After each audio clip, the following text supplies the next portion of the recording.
반갑습니다. 자, 구정에 하루 빠진 게 있어서 오늘 그래서 그 부분 보강하겠습니다. 자, 동시이행 항변권으로서 교재 509페이지 쪽입니다.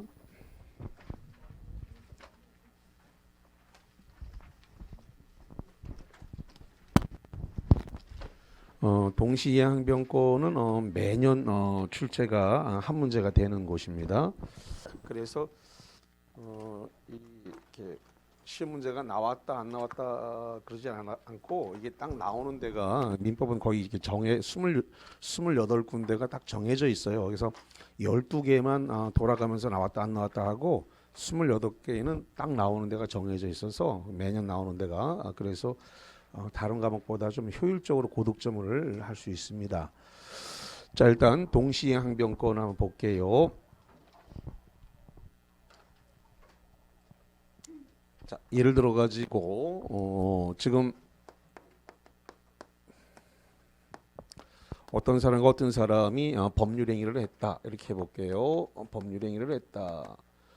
법률행위 이랬기 때문에 매매계약을 했다라고 한번 보겠습니다. 자, 매매계약을 하면서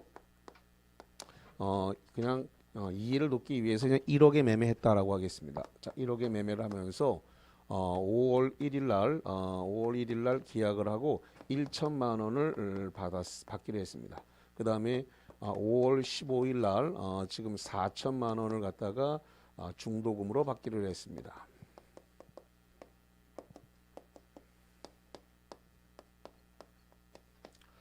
자, 그 다음에 5월 30일에 5천만 원을 지금 잔금으로 받기로 하고 이렇게 계약을 했어요. 그러면 5월 30일을 기점으로 해가지고 요걸 갖다가 이행기라고 이렇게 얘기를 해요. 이행기. 다른 말로 이야기해서 변제기다 이렇게 표현합니다. 그럼 이행기 변제기가 도래하게 되면 매도인 쪽에서는 이렇게 등기 이전 의무가 있다 이거죠. 그래서 등기를 이전해 줘야 될 의무가 발생을 하고 그 다음에 매수인 쪽에서는 대금을 지급을 해줘야 할 의무가 발생합니다. 그래서 대금 지급 의무가 발생을 한다. 그래서 매도인 매수인 양쪽 다 의무가 발생한 걸 뭐라 부른다 그랬어요? 쌍무계약이라 그래요. 그러면 쌍무계약에서는 변제기 이행기에 동시 이행할 의무가 생긴다는 거죠. 다시 말합니다. 변제기에 매도인이 등기를 넘기면 매수인이 잔금을 줘야 되는 것으로서 동시에 이행해야 될 의무가 있다 이거죠. 왜냐하면 누가 한 사람이 먼저 이행하고 나면 그 나머지 사람은 다시 이행할 때 아주 애를 먹기 때문에 그래서 동시 이행이죠. 그래서 이제 소위 말해서 서로 총을 이렇게 딱 겨누고 있어요. 총을 겨누고 있는데 누가 한 사람이 먼저 내리면 총 맞아 죽죠. 그러니까 우리 동시에 내리자. 총 동시에 내리자. 그래야 누가 사고 안 나죠. 그러니까 양쪽 다 총을 동시에 이렇게 걷어들여야죠. 그래서 마찬가지로 이전을 할 때 동시 이전을 해야 된다. 그래서 우리가 지금 보고 있는 동시 이행 항변권은 쌍무계약에서 발생하는 거다라는 걸 전제를 하겠습니다. 그래서 첫 번째 시작이 자, 이쪽으로 가겠습니다. 쌍무계약에서 발생한다라고 하는 거.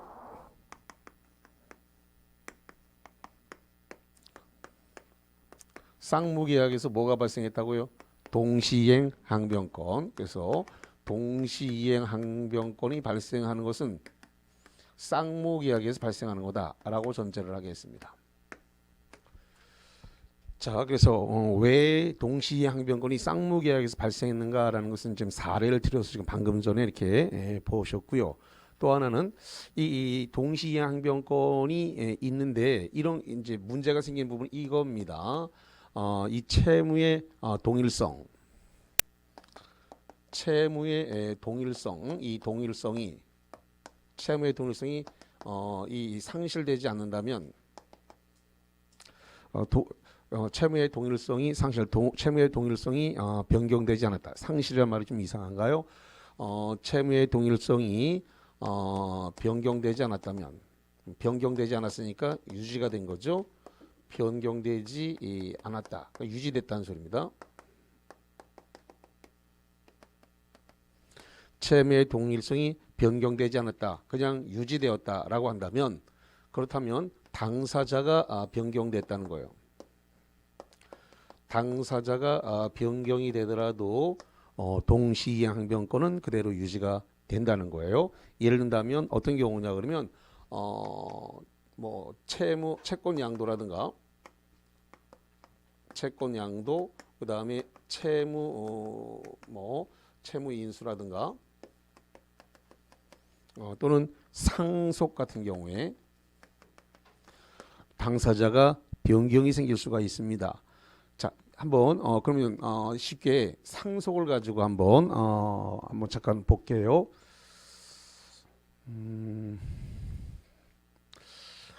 저 뒤에 계신 분이 저 카메라를 좀 저희 있는 쪽으로 좀 옮겨를 주셨으면 좋겠는데 좀 카메라가 지금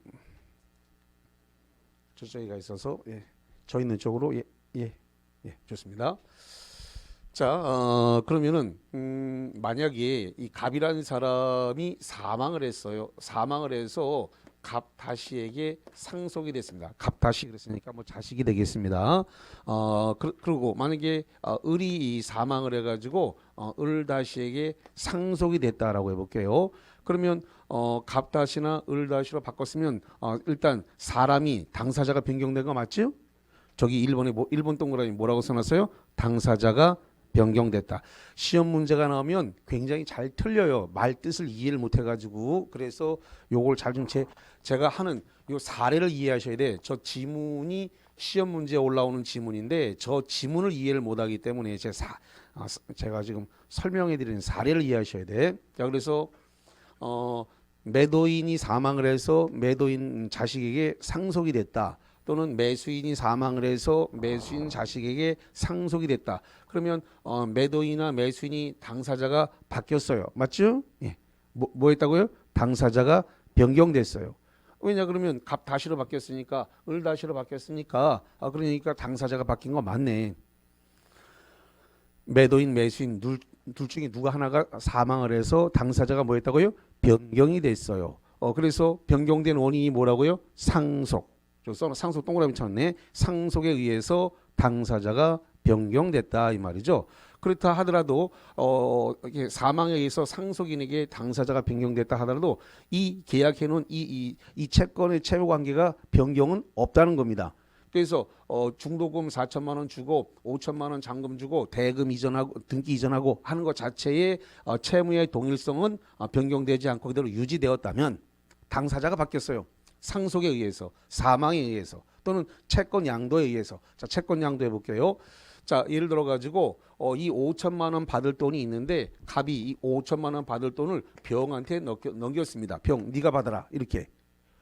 돈 5천만 원 받을 돈이 갑이 받아야 되는데 사망 안 한 상태입니다. 사망을 안 한 상태에서 5천만 원 받을 잔금 받을 거를 갖다가 병한테 넘겼단 말이에요. 그럼 채권 양도가 된 거예요. 뭐가 됐다고요? 채권 양도. 그럼 사람이 바뀌었으니까 당사자가 변경됐죠.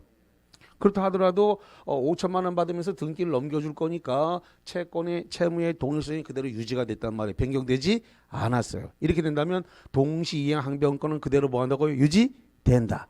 그래서 시험 문제가 올라올 때 당사자가 변경되더라도 채무의 동일성이 유지된다면 그대로 동시이행 항변권은 유지된다. 이렇게 나오면 시험 문제는 뭐 한다고요? 맞다. 그러니까 조문이 저렇게 해서 쭈르륵 올라왔을 때 요 사례가 생각이 나야 시험 문제를 써먹을 수 있습니다. 자, 저 뒤에 계시는 분이 불편하지만 한 번만 이쪽으로도 옮겨주세요. 예. 예. 자, 예.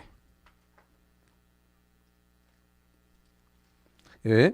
자, 그러면 이번 거는 이제 뭘 할 거냐면 지금 그 이행 불능이 됐어요. 그래서 어떤 계약 자체가 이행 불능이 됐습니다.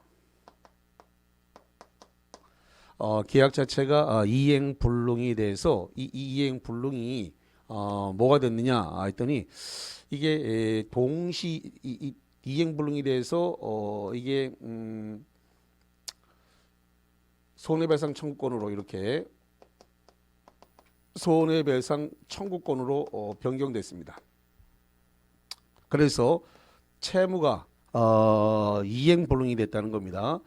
채무가 이행불능이 돼가지고 손해배상 청구권으로 이렇게 변경이 됐어요.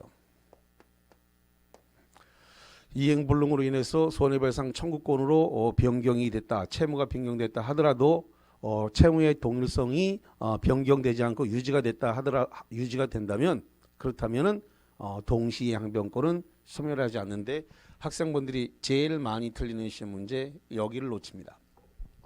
왜 놓치냐? 뭔 말인지 몰라서 대체적으로 다 놓쳐요. 이 말 뜻을 몰라가지고. 자, 이 말 뜻을 설명하겠습니다. 죄송합니다.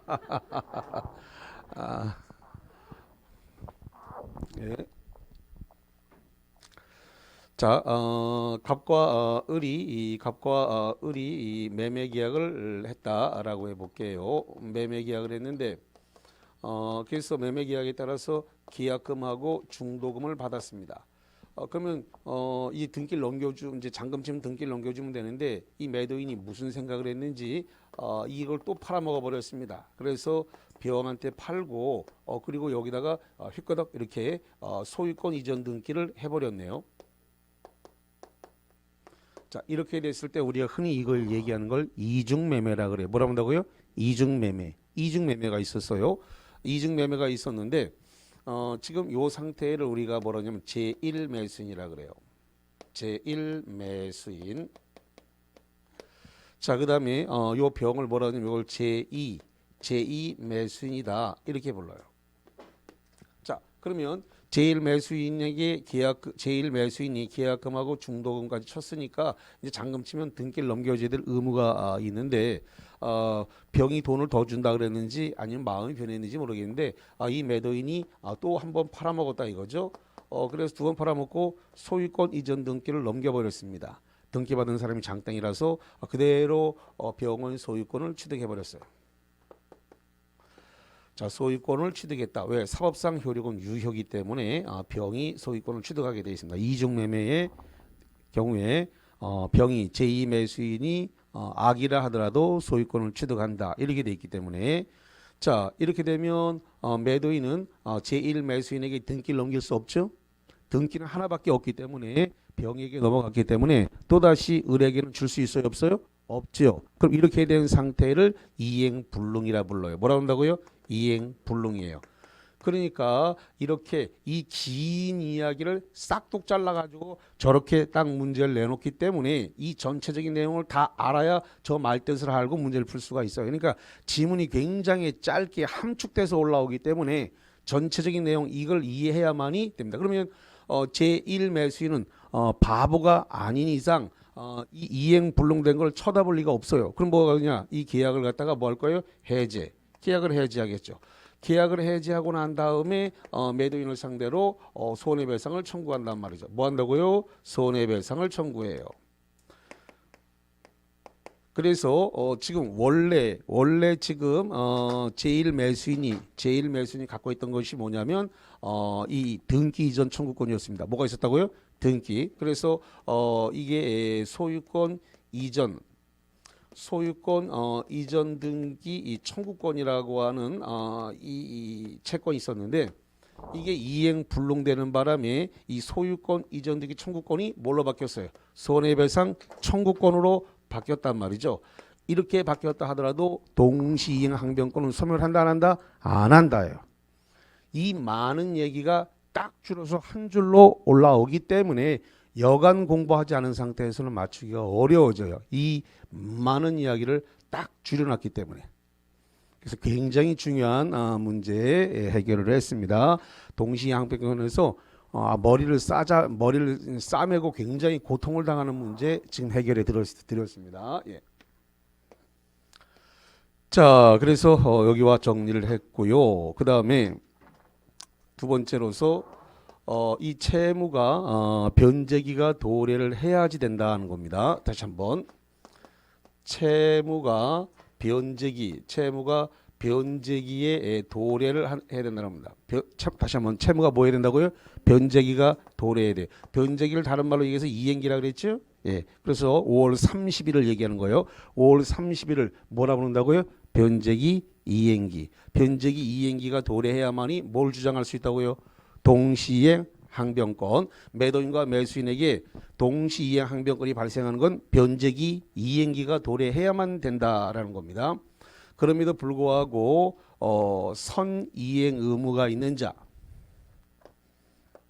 선이행 의무가 있는 자, 선이행 의무가 있는 자는 동시이행 항변권이 원칙적으로 없습니다.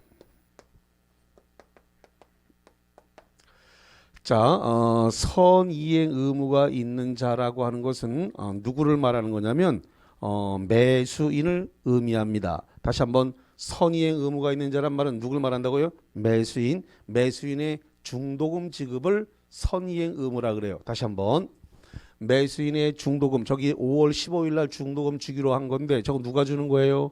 매수인이 주는 거예요. 5월 15일 날 중도금 준다라고 써놨는데 5월 15일 날 중도금 준다라고 한 저것이 매수인의 무슨 의무라고요? 선이행 의무. 선이행 의무가 있는 자는 동시에 항변권이 있다고요? 없다고요? 없다. 자, 그럼 이 말 뜻을 바꿔볼게요. 매수인이 중도금을 주면서 매도인한테 등기 넘겨주세요 라고 할 수 있다 없다? 없다지요. 매도인에게 소유권 이전 등기 의무는 언제 발생해요? 5월 30일자에 발생해요. 그러니까 매수인이 중도금을 주는 건 선이행 의무인데 선이행 의무 시에는 동시이행 항변권이 발생하지 않는다. 그래서 원칙적으로 없다라고 되는 거예요. 원칙적으로. 그런데 중도금을 갖다가 중도금을 지급하는 매수인 이름은 너도 마치고 나도 맞출 줄 알았는데 법조문 자체가 중도금 지급이라고 안 돼 있어요. 말을. 그럼 뭐라고 돼 있다고요? 선이행 의무가 있는 자라고 돼 있기 때문에 선이행 의무가 있는 자가 누군가가 알아야만이 문제가 풀려요. 그러니까. 그래서 여기 제가 써져 있는 상태로 문제가 올라오는 거지 매수인이 중도금 지급할 때 이렇게 문제는 안 나와요. 그래서 요 말뜻 선이행 의무가 있는 자, 이거 매수인의 중도금 지급이다. 이게 이제 머릿속에 기억이 있어야 됩니다. 그러면 잔금 지급 시기가 아니기 때문에 매도인에게 등기 이전 의무가 없으므로 동시에 항변권이 발생했다 안 했다? 안 했다. 그래서 원칙적으로 없다라는 이야기가 그래서 나왔어요.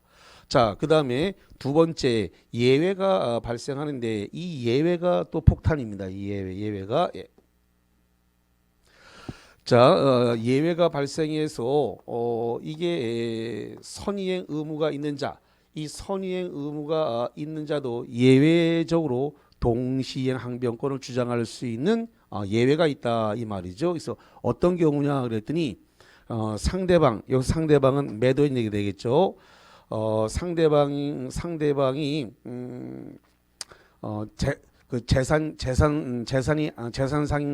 재산상의 상태라든가 재산상 또는 신용상의 악화로 인해서 이행이 곤란한 현저한 사유가 있다.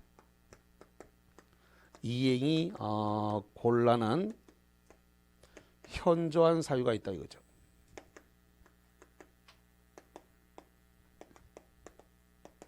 이행이 곤란한 현저한 사유가 있을 때라고 되어 있는데 이 재산상 신용상 악화로 인해서 어떤 경제적 상황이죠.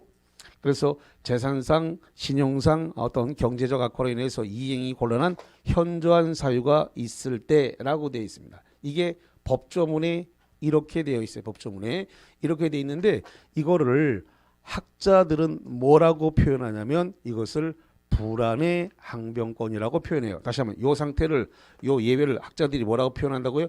불안의 항변권. 예, 불안의 항변권이다. 이렇게 표현합니다. 다만 이건 학자의 표현이고 법조문상에는 뭐라고 되어 있다고요? 재산상, 경제상, 신용상 악화로 인해서 이행이 곤란한 뭐라고 되어 있다고요? 현저한 사유. 이렇게 법조문에 되어 있습니다. 이렇게 되어 있는 것을 학자들은 뭐라고 표현한다고요? 불안의 항변권이라고 표현한다라는 불안의 항변권이라고 표현해요. 자, 예를 들어서 이런 건데, 자, 예를 들어서 지금 5월 1일 날 1,000만 원을 주기 위해서 등기부를 띄워보니까 등기부 자체가 굉장히 깨끗하게 아무 이상이 없었습니다. 그런데 중도금을 주려고 5월 15일 날 중도금 지급하기 30분 전에 등기를 띄니까 이걸 웬걸 등기부에 이런 게 들어왔더라는 겁니다. 뭐가 들어왔냐 그랬더니 압류라든가 압류, 가압류, 그 다음에 가처분 이런 게 떡하니 들어와 있더라 이거죠.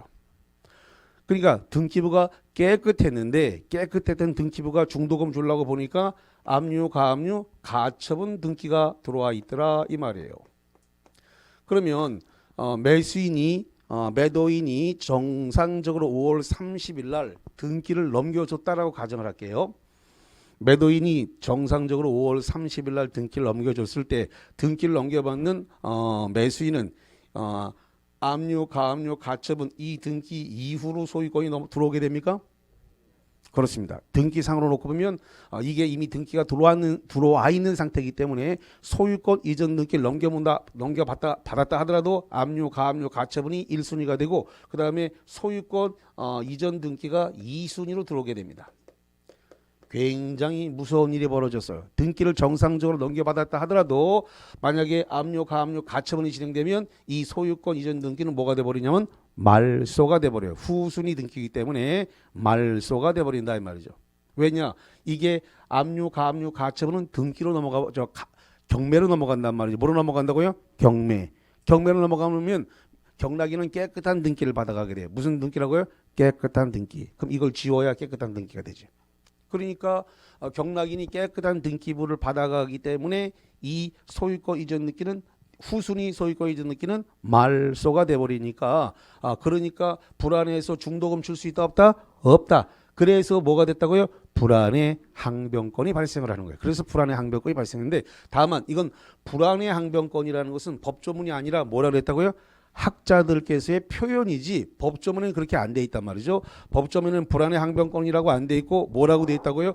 재산상, 경제상, 신용상 악화로 이행이 곤란한 뭐가 있다고요? 현저한 사유가 있다. 이렇게 법조문에는 돼 있어요. 다만 학자분들께서는 이 상태를 불안의 항변권이라고 인정하고 요 불안의 항변권이 발생하면 예외적으로 선의의 의무가 있는 자에게도 동시에 항변권이 있다 없다?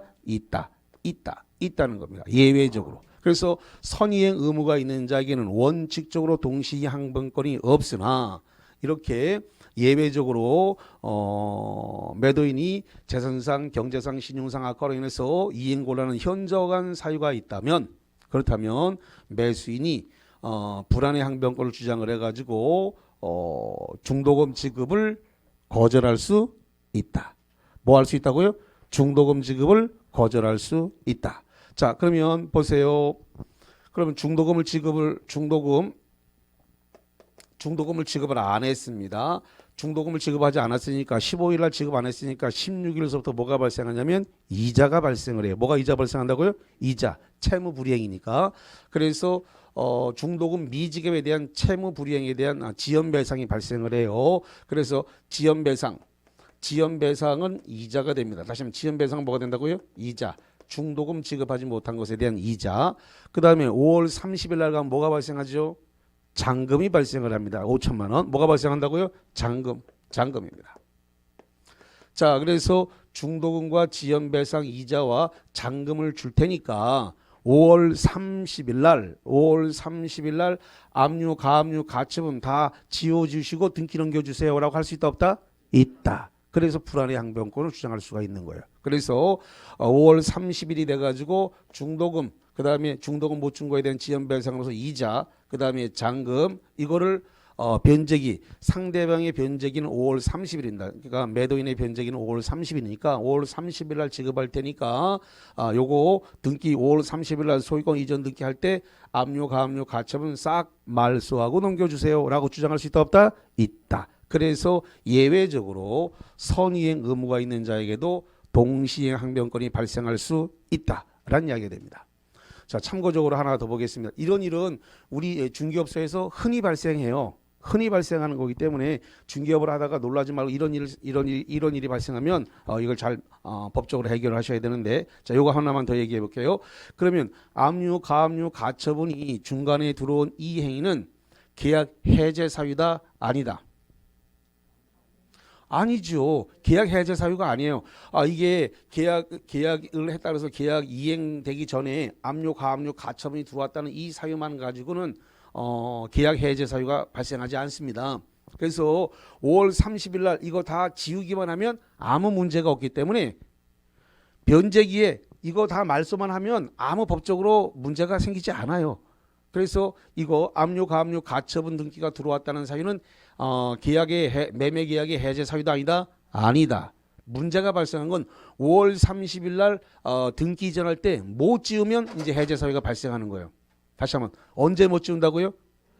5월 30일 변제기 이행기에 대금을 매수인이 대금을 치려고 그러는데 칠 때 이거를 지워달라고 그러는데 이걸 못 지우게 되면 이제 계약 해제 사유가 발생을 하는 거예요. 이거를 지워주세요라고 했는데 이걸 못 지운다. 못 지우는 상황이라고 한다면 그럼 계약 해제가 발생해요. 5월 30일에 가서. 그러니까 지금 중간에 이게 들어왔다는 사유 가지고 계약 해제 사유가 발생하지는 않는다. 변제기에 지워줘야 되는데 말소해야 되는데 말소 못하면 그때 가서 이제 해제 사유가 발생한다. 그래서 오해가 없어야 되겠고요. 앞으로 중개업을 하다 보면 흔히 만나는 이야기니까 아주 자주 발생할 수 있다. 자, 그 다음에 하나만 더 이야기할게요. 칠판 관계상 요 위쪽으로 써야 되겠는데 지금 불안의 항변권을 주장하고 있어서 만나서 차 한잔 마시고 그 다음에 이제 왜 이렇게 됐습니까? 그 사정을 들어보고 그 다음에 최고장 내용 증명 보냈습니다. 그러면 만나서 차 한잔 마시고 뭐 내용 증명 발송하고 그러면 금방 5월 30일이 되죠. 5월 30일이 되면 상대방의 채무가 변제기에 도래합니까? 그래서 지금 선이행 의무가 있는 자가 지금 이행 의무가 있었는데 지금 5월 30일, 5월 15일에 선이행 의무가 있는 자에게 중도금 지급 의무가 있잖아요 지금. 근데 지급을 했어요 못 했어요? 못 했잖아요. 불안해서 지금 못 했잖아요 지금. 못 하고 있다가 이게 5월 30일이 됐다고요. 5월 30일이 되면 상대방, 여기 상대방은 누구예요? 매도인. 매도인이 매도인의 채무는 뭐예요? 등기 이전 의무가 채무입니다. 다시 한번 매도인의 채무가 뭐라고요? 등기 이전 의무, 소유권 이전 등기를 해줘야 될 채무가 발생을 했습니다. 그럼 양 채무가 동시에 변제기가 도래한 거예요. 이랬을 때 선의의 의무가 있는 자라 하더라도 동시에 항변권을 주장할 수 있다 없다? 있다. 지금 5월 30일이 되면서 상대방의 채무가 뭐에 도달했다고요? 변제기에 도달했어요. 그래서 선이행 의무가 있는 자가 이행 지체 중이다. 돈을 안 줬으니까 이행 지체 중인 거 맞지요? 이행 지체 중에 선이행 의무가 있는 자가 이행 지체 중에 상대방의 채무가 변제기에 도래했다. 변제기에 도래했다는 말이 뭐예요? 그러면 5월 30일 날 지금 매도인에게 등기 이전 의무 채무가 발생했다. 라는 소리예요. 그래서 상대방의 채무가 변제기에 도래한 거예요. 그러면 이행 지체 중에 있던 매수인에게도 동시에 항변권 발생한다 안 한다? 한다. 상대방의 채무가 변제기. 자, 다시 할게요. 선의의 의무가 있는 자가 이행 지체 중이다. 자, 이행 지체 중이에요. 돈 안 줬으니까 불안의 항변권을 행사한 것도 이행 지체 맞죠? 이행 지체예요.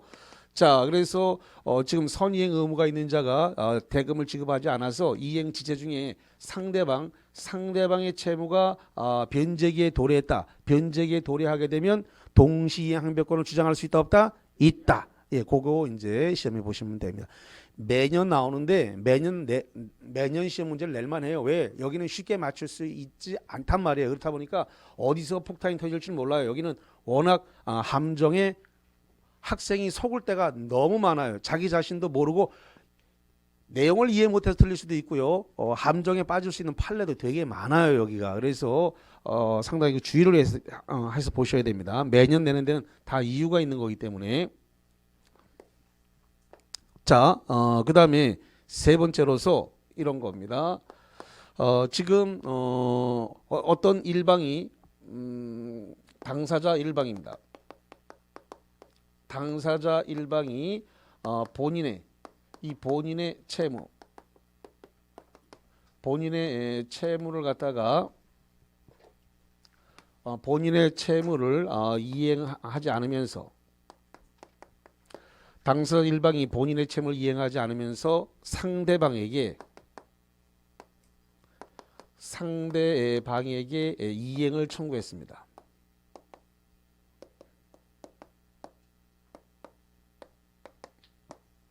자, 다시 이야기할게요. 지금 매도인이든 매수인이든 동시에 항변권이 있다면 양쪽 다 양채무가 발생을 한 상태라는 뜻입니다. 다시 한번 동시에 항변권이 발생했다는 것은 5월 30일 이후부터는 동시에 양쪽 다 매도인 매수인 양쪽 다 의무가 있는 거죠. 5월 30일 이후에는 양채무가 다 변제기에 와 있는 상태니까.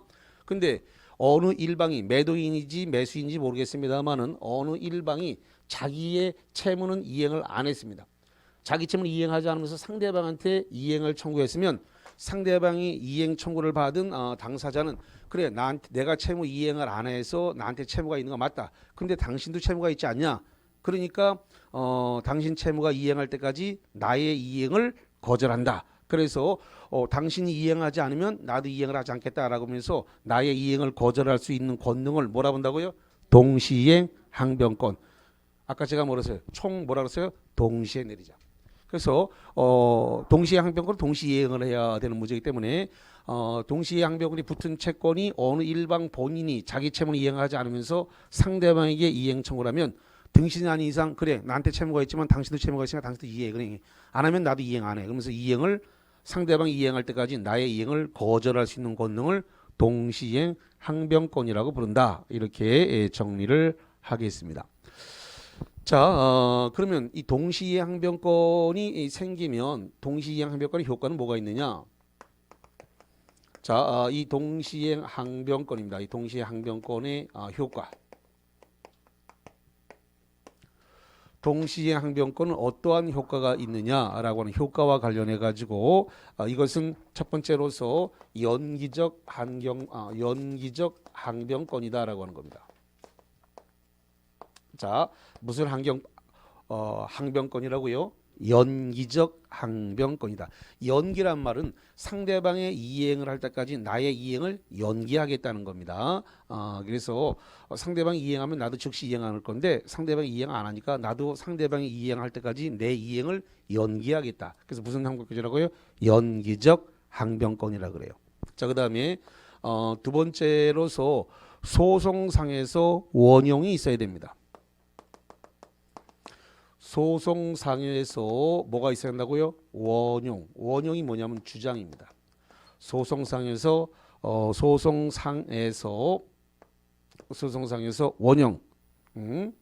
원형이 있어야 됩니다. 자, 이게 무슨 소리냐면 누군가가 이행을 안 했기 때문에 둘 다 이행을 안 했겠죠. 그랬는데 어떤 일방이 소송을 제기했습니다. 소송을 제기한 쪽을 원고라고 그러고 소송을 당한 쪽을 피고라 그래요. 그래서 법원에서 두 사람을 불러서 출석을 시켰습니다. 그래서 출석을 했는데 그래서 이제 물어봤단 말이죠. 재판장이 물어봤겠죠. 왜 피고 왜 이행을 안 합니까? 라고 물어봤더니 피고가 그랬다는 거죠. 나한테 동시에 항변권이 있는데 저 양반 저 원고가 이행을 안 해서 나도 이행을 안 하고 있는 겁니다. 라고 소송상에서 원고가 뭐 했다고요? 주장을 했다는 겁니다. 이렇게 소송상에서 원고가 주장을 하게 되면 그러면 상환 일부 승소 판결을 하게 됩니다. 상환 일부 승소 판결입니다. 그래서 상환 일부 승소 판결 근데 그러니까 이거는 어느 한쪽이 승소할 수가 없어요. 왜냐하면 양쪽 다 잘못이 있는 상태이기 때문에 그럼 어떻게 되냐? 원고 당신도 이행하고요, 피고 당신도 이행하세요. 이렇게 나오는 거기 때문에 어느 일방이 승소할 수가 없습니다. 그래서 상환 일부 승소 판결에서 일부만 승소할 수밖에 없어요. 반씩 다 잘못을 지고 있는 상태이기 때문에. 자, 그 다음에 이런 부분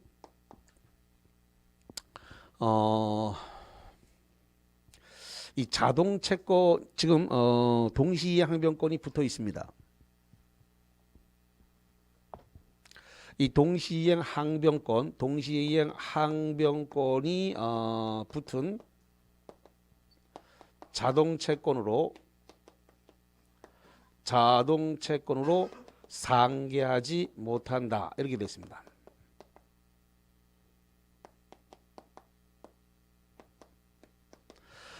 동시에 항변권이 붙어 있는 자동채권으로 상기하지 못한다. 자, 시험장 가서 써먹으려면 금방 생각이 나야 되기 때문에 이해를 돕기 위해서 사례 하나를 설명하겠습니다. 예를 들어 가지고 지금 부부 모임이 있어서 어떤 모임에 나갔어요. 모임에 나갔는데 그 친구 그 부인이 이 콩잎이나 이 깻잎을 이렇게 띄려 그러는데 이 잘 안 떨어져서 두 장 세 장씩 올라오니까 그걸 못 띄고 있더라고요. 그랬더니 옆에 있던 신랑이 젓가락을 가지고서 쭉 그 상대방 그 부인의 콩잎 깻잎을 깡 눌러줬다는 겁니다. 잘 떨어지라고 한쪽을 눌러줬어요. 이렇게. 그리고 모임이 끝나고 나온 다음에 싸움이 났어. 왜 오지랖 넓게 그 콩잎 깻잎을 눌러주고 있냐. 그 옆에 신랑이 알아서 눌러줄 건데 왜 당신이 가서 그걸 눌러줬냐. 이러면서 집에 와서 싸움이 난 거예요. 왜 오지랖 넓게 자상하게 그러냐. 나한테 자상해봐라. 왜 그 실다리 없이 그 옆에 신랑이 알아서 눌러줄 건데 왜 눌러줬냐. 그래갖고 싸움이 났네. 그래서 자상하면 안 된다는 겁니다. 어떻게 하면 안 된다고요? 자상하면 안 된다. 자동채권으로 상기하면 된다 안 된다? 안 된다. 시험 문제는 어쨌든 빨리 시간이 민법은 보통 그 주어진 50분이 시간이 부족해요. 왜냐하면 사례형 판례 이런 게 있기 때문에 지문을 그 시간 안에 다 풀기가 어렵습니다. 그러니까 보자마자 바로 다 고를 수 있는 일단 일정한 것은 암기하고 일정한 건 이해하고 이러면서 후닥후닥 읽으면서 지나갈 필요가 있어요. 그래서 항변권이 붙은 동시에 항변이 붙은 채권으로 가지고 자동 채권으로 상기하지 못한다. 그래서 그냥 바로 보면 자상하면 안 된다. 이렇게 생각하시면 되겠습니다. 자, 그다음에 네 번째로서 동시이행 항변권이 붙은 채권이 있다라고 했을 때 동시이행 항변권이 있는 경우라면 그렇다면 이행지체의 이행지체의 책임을 갖다가 지지 않는다는 겁니다. 자, 이게 굉장히 잘 틀려요, 학생이. 자, 동시에 항변권이 붙어 있는 채권에 대해서 이행지체의 책임을 지지 않는다라는 겁니다. 이 부분이 굉장히 지금 잘 틀리는 시험 문제예요. 자, 보겠습니다. 동시에 항변권이 붙어 있는 채권이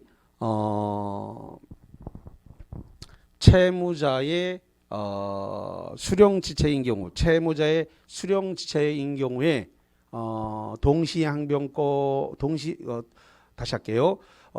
동시에 항변권이 붙은 채권이 채무자의 수령지체로 발생한 경우에 이행지체의 책임을 져야 한다. 이렇게 시험 문제가 나왔습니다. 자, 맞습니까? 틀립니까?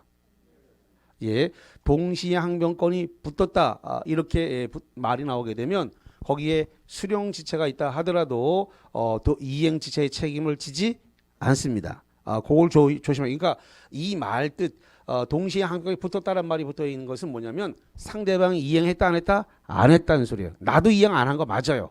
이행 안 했는데 상대방도 이행을 안 했다는 뜻이에요. 동시에 항변권이 붙었다라는 말이 나와야 한 것은 상대방이 이행 안 했어요. 물론 나도 이행 안 했어.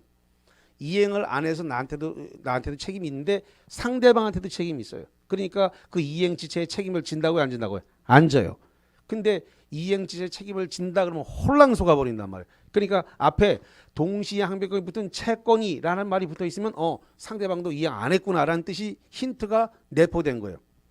동시에 항변권이 붙은 채권이라고 문제를 주게 되면 상대방이 이행했다 안 했다? 안 했다. 물론 나도 이행 안 한 거고 상대방도 이행도 안 했어요. 양쪽 다 안 한 상태예요. 그러면 내가 거기에 대해서 특별히 책임을 질 필요가 있어요 없어요? 없어요. 양쪽 다 잘못이 있는 걸 왜 내가 책임져? 그래서 상대방도 이행 안 한 책임이 있고 나도 이행 안 한 책임이 있으니까 둘 다 책임을 안 지게 되는 겁니다. 그래서 이행지체 책임을 지지 않는데 진다 이렇게 나오면 되게 잘 속는데 이 지문이 어려운 지문이기 때문에 이 지문만 먼저 찾아보겠습니다.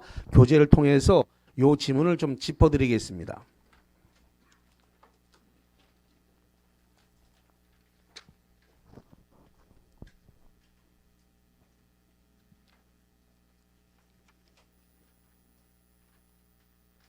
자, 어디냐면은 514페이지입니다.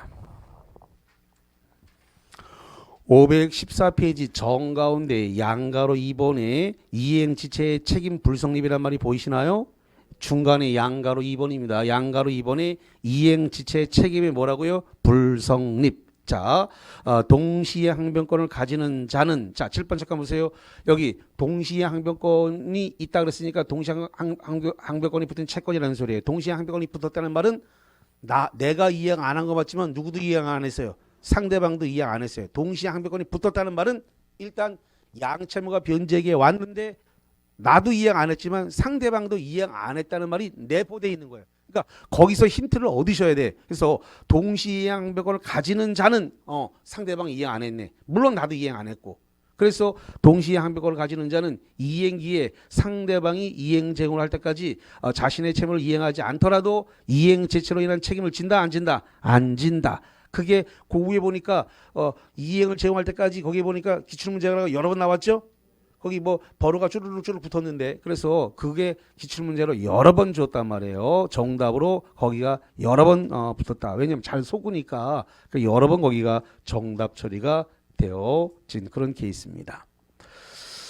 자, 그래서 이렇게 받고 그런데 이 동시이행 항변권은 임의 규정이라는 겁니다. 다시 한번 동시에 항변권은 무슨 규정이에요? 임의 규정. 임의 규정이에요. 임의 규정이니까 지금 채권법, 이 계약법에 이 내용이 있다 하더라도 이걸 갖다가 배제할 수 있다 없다? 있다. 임의 규정이니까 배제할 수 있어요. 그러니까 이런 겁니다. 우리에게 동시 항변권이 있다 하더라도 매도인이 먼저 선이행한다 또는 매수인이 선이행한다라고 계약서에다가 특약으로 적어놓을 수 있다 없다? 있다. 동시에 항변권이 있지만 변제기에 누구만 이행하도록 특약을 정할 수 있다. 어느 일방. 그러니까 매도인이 먼저 이행하거나 매수인이 먼저 이행한다라고 특약을 정할 수 있다 없다? 있다. 왜? 임의 규정이니까. 그러니까 뭐 할 수 있냐면 배제 특약할 수 있다니까요. 다르게 정할 수 있다. 이 동시에 항변권이라는 계약법상의 이 내용은 임의 규정이기 때문에 당사자가 달리 정할 수 있다. 그래서 변제기에 매도인이 선이행한다 또는 매수인이 선이행한다. 이렇게 내용을 정해서 동시행 항변권을 무력화시킬 수 있다. 무력화, 배제할 수 있다. 이런 의미입니다. 그래서 이거 상당히 눈여겨보십시다. 이런 이야기를 드립니다. 임의 규정이다. 라고 하는 거. 예. 자, 그래서 거기와 관련된 내용 그렇게 정리를 했고요.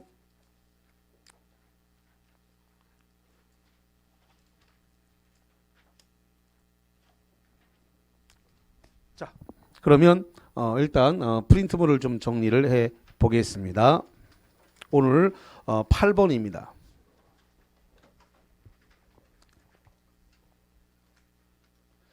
자, 8번과 관련해서 01번 쌍무계약의 당사자 1방은 상대방이 그 채무의 이행을 제공할 때까지 자기 채무의 이행을 거절할 수 있다. OX.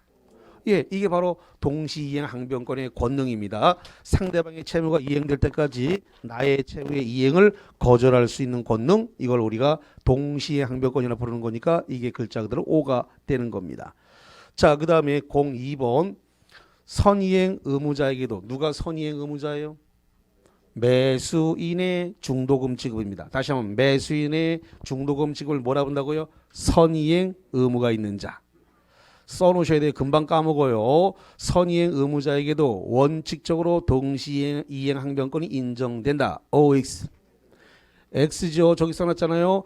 선이행 의무가 있는 자에게는 원칙적으로 없다 그랬잖아요. 있는 건 뭐라 그랬어요? 예외지 원칙이 아니에요. 여기 써놨네. 선이행 의무가 있는 자에게는 동시에 항변권이 있다 없다? 없다. 원칙적으로 없어요. 예외적으로 재산상, 경제상, 신용상의 악화로 이행이 고라는 현저한 사유가 있을 때 불안의 항변권에 의해서 예외적으로 인정되지만 원칙적으로는 없는 거예요. 그래서 원칙적으로 있다라고 했으니까 틀렸단 말이죠. 그래서 뭐가 됐어요? X.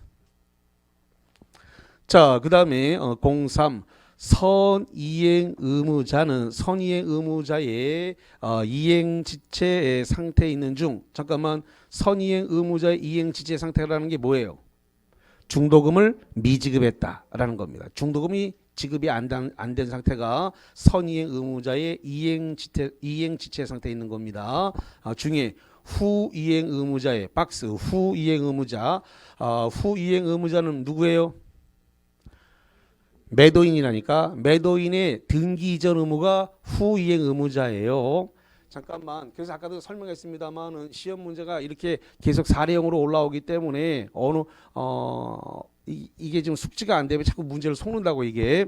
자, 그래서 선 이행 의무자의 이행 지체 상태 등의 이행 지체니까 중도금을 미지급하고 있는 거예요. 그럼 5월 15일서부터 해가지고 5월 30일까지 아직 중도금이 안 넘어왔다 이런 소리예요. 근데 후이행 의무자의 변제기가 도래했다. 그러면 5월 30일이 돼버리면 매도인에게도 소유권 이전 등기 의무가 발생한다 안 한다? 한다. 그게 후이행 의무자의 변제기가 도래한 거예요. 거기다 쓰세요. 후이행 의무자의 변제기 도래, 매도인의 소유권 이전 등기 의무 채무 발생 이렇게 쓰세요. 그게. 그래서 후이행 의무자의 변제기가 도래한 경우에 동시이행 항변권을 행사할 수 있다.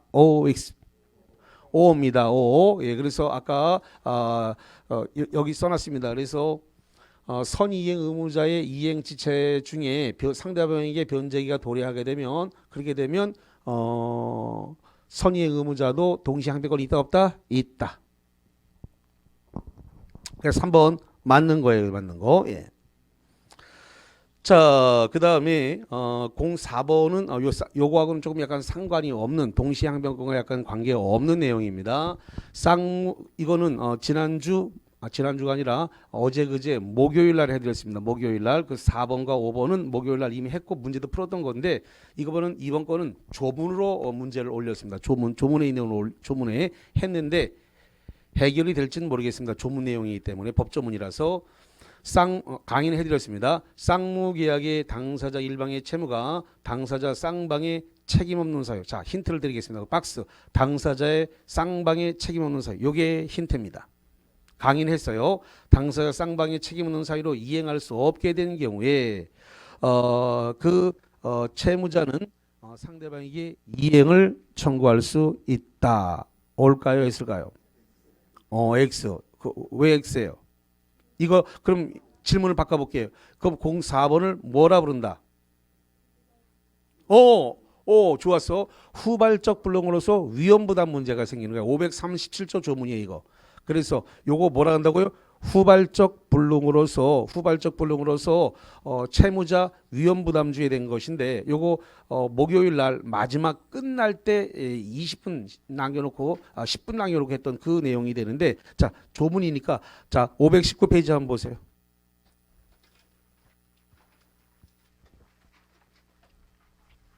(519페이지) 맨 밑에 있는 조문 그대로 조문을 그대로 올린 거예요. 자 볼게요. 537조 조문입니다.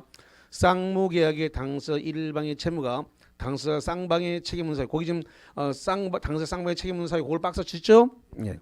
아니 문제에서 제가 쳐드렸잖아요. 지금 방금 전에 4번 문제에서 그래서 쌍방의 책임 없는 사유로 인하여 이행할 수 없게 된 때에는 채무자는 상대방의 이행을 청구하지 못한다. 이행 청구할 수 없다 그랬는데 시험 문제 뭐라고 돼 있어요? 있다라고 바꿔 틀렸다. 그래서 이걸 제목이 뭐라고 돼 있어요?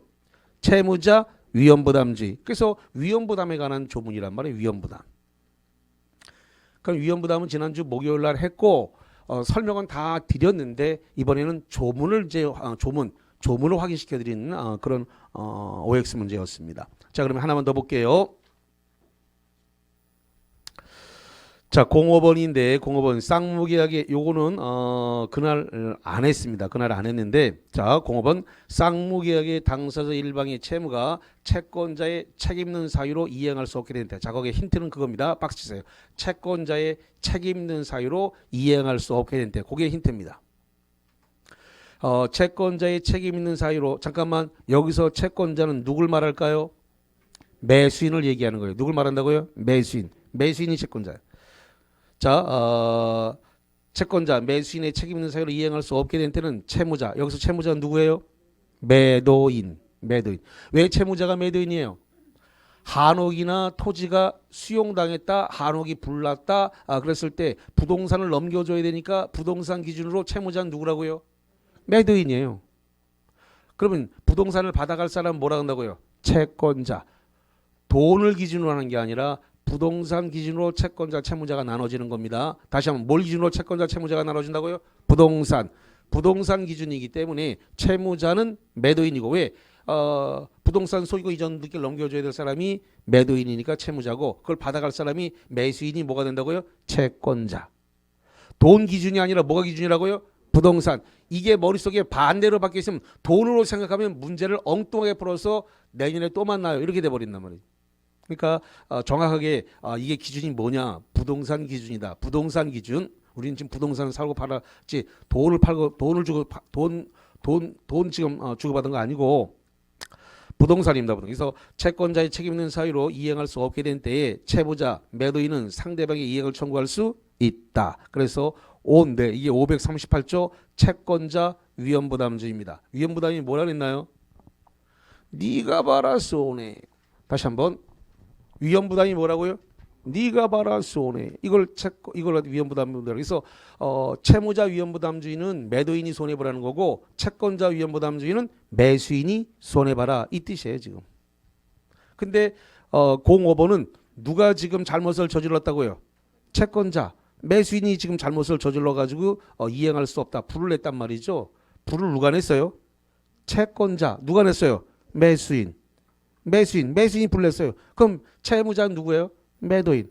그럼 불낸 사람한테 그럼 매도인은 불을 낸 채권자 매수인 보고 너 대금 지급해라고 할 수 있어요 없어요? 있잖아요. 있잖아. 그러니까 이행 청구할 수 있다 없다? 있다. 대금 달라고 하는 게 그게 뭐라고요? 이행 청구예요. 뭐 하나도 어렵지 않아요. 자, 그럼 조문으로 갈게요. 521페이지. 자, 521페이지 맨 꼭대기에 제목이 뭐라고 되어 있나요? 제목을 보세요. 뭐라고 되어 있다? 채권자 위험부담주의. 써나 채권자가 누구라고요? 매수인. 돈 기준이 아니라 무슨 기준이라고요? 부동산 기준이에요. 자, 그럼 538조 1항 볼게요. 1항. 쌍무계약의 당사자 일방의 채무가 누구의 책임 있는 사유라고요? 채권자. 박스. 채권자의 책임 있는 사유로 이행할 수 없게 된 때 채무자가 누구다? 매도인. 채무자는 상대방의 이행을 청구할 수 뭐라고요? 있다. 그래서 5번 문제가 맞다. 이런 이야기가 되겠습니다. 자, 기출문제와 관련해서 하나를 잠깐 봐드리겠습니다.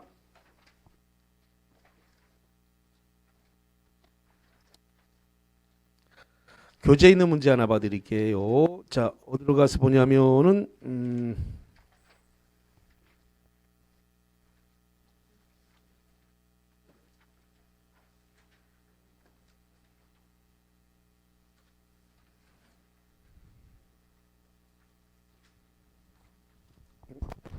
안 보여? 몇 페이지에 있어요? 558페이지? 자, 556페이지를 갈게요. 자, 556페이지에 07번 문제, 기출문제 하나 봐드리겠습니다.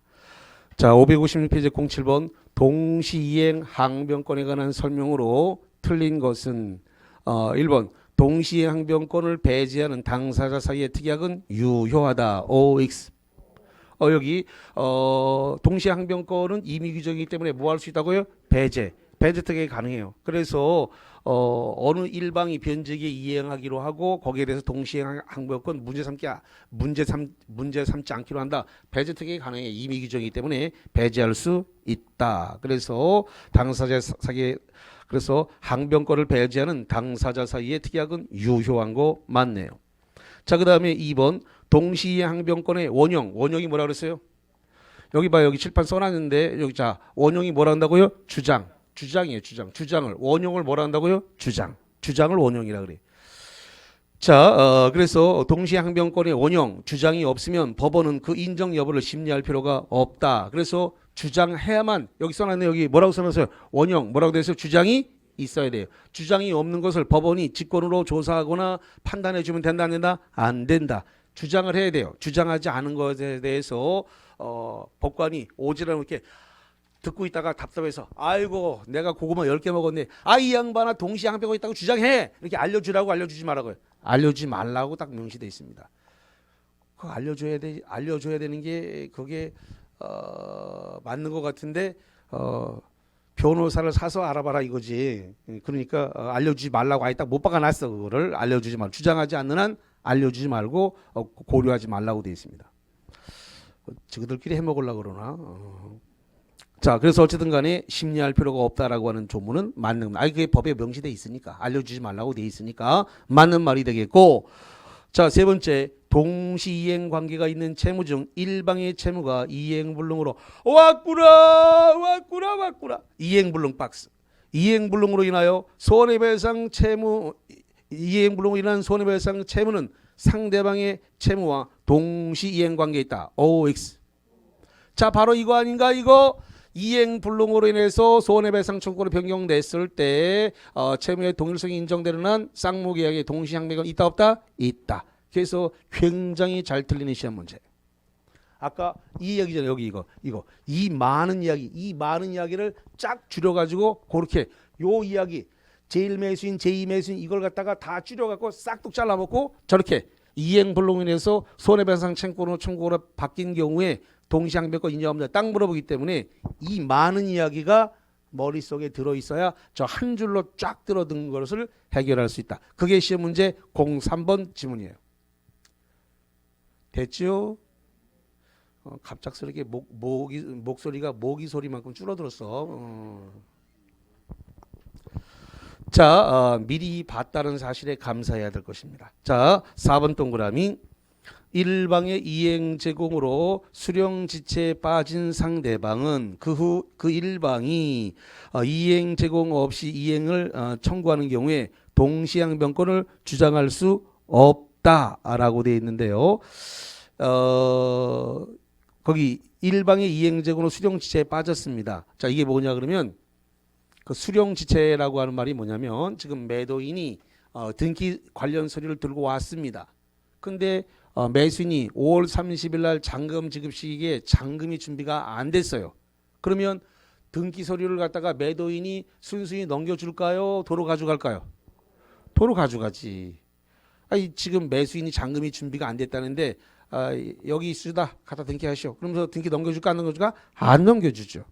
그래서 어느 일방이 이행제공으로 여기서 일방의 이행제공이라고 하면은 매도인이 등기 서류를 들고 왔다 이 소리예요. 근데 그걸 못 받아간 상태를 뭐라 본다고요? 수령지체. 누가 수령지체했을까? 매수인이. 수령지체에 빠진 상대방은 그 후 일방의 이행제공이 없이 이행을 청구한다. 자, 그럼 이런 거죠. 지금 매도인이 이행 등기 서류를 들고 오지 않은 상태에서 이행하시오라고 주장을 하면 매수인은 알았습니다. 내가 지금 등기가 돈이 잔금이 준비됐으니까 매도인께서도 등기 서류를 갖고 오세요라고 동시항변권을 주장할 수 있다 없다? 있다고요. 있다. 자, 돈을 못 받아가 대금이 준비 안 돼 갖고 5월 30일 날 대금이 준비 안 돼서 매도인이 등기 서류를 못 받아간 것은 매수인한테 잘못이 있지요. 있지요. 있어요.